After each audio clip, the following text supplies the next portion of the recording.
Leo nataka nikupe kisanga kimoja. Hebu niambie, kwenye mazingira haya ingekuwa wewe ungefanya nini? Jamaa alikuwa anaishi na mke wake anaitwa Musa. Wameishi kwa muda wa miaka 3 wakiwa na watoto wawili. Wameishi kwa upendo, kwa furaha na amani. Lakini baada ya kujifungua mtoto wa pili, mwanamke akawa amepoteza hamu kabisa kufanya tendo la ndoa na mume wake.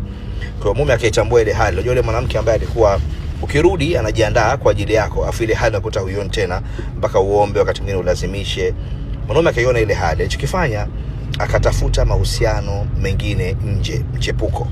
So alipokuwa na mchepuko wake nje, kitu ambacho kidogo kinamstajabisha, ikitokea yuko na ule mchepuko usiku, kile ikifika saa 6 usiku, yule mchepuko wake anatoka na kwenda jikoni, alafu anarudi analala. Hiyo hali kawa inamstajabisha, majirudia mara kadhaa. Ndipo siku moja jamaa akaamua mfate kwa siri kujua nini kinaendelea. Akagundua kile ikifika saa 6 ule mchepuko wake unakula dawa, unameza dawa. So mchizi akapanic. Kesho yake asubuhi ikabidi aende kwenye kituo cha afya kwa ajili ya kupima afya yake. Akapima HIV, baada ya kupima HIV majibu yakaja kuwa ni positive. Jamaa ameathirika. Ilimuuma sana, yani jinsi alivyojitunza, akafikiria kuhusu watoto wake, kuhusu familia, alipanic. So akachukua silaha akarudi kwa ule mchepuko wake usiku wake. Akawa panic sana, anambia, kwa nini umeniua? Mimi na watoto na familia, kwa nini umenifanyia hivi? Kwa uchungu na kwa hasira. Yule mwanamke akawa anakataa, anapinga, sasa mimi sijaathirika, mimi mzima.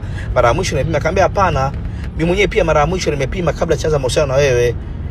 Ikabidi sawa wachukuzane wote waende wakapime. Kupima ni kweli mwanaume ameathirika, lakini mwanamke ule mchepuko hajaathirika. Hana virusi, hana maambukizi ya virusi vya ukimwi. Jamaa akashangaa, inakuaje hii? Hii imetokea vipi? Ikabidi arudi nyumbani. Kurudi nyumbani akamweleza mke wangu, nataka tukacheki afya. Mke akamwambia sawa. Wakaenda kucheki afya. Kucheki afya, mwanamke akaonekana ameathirika.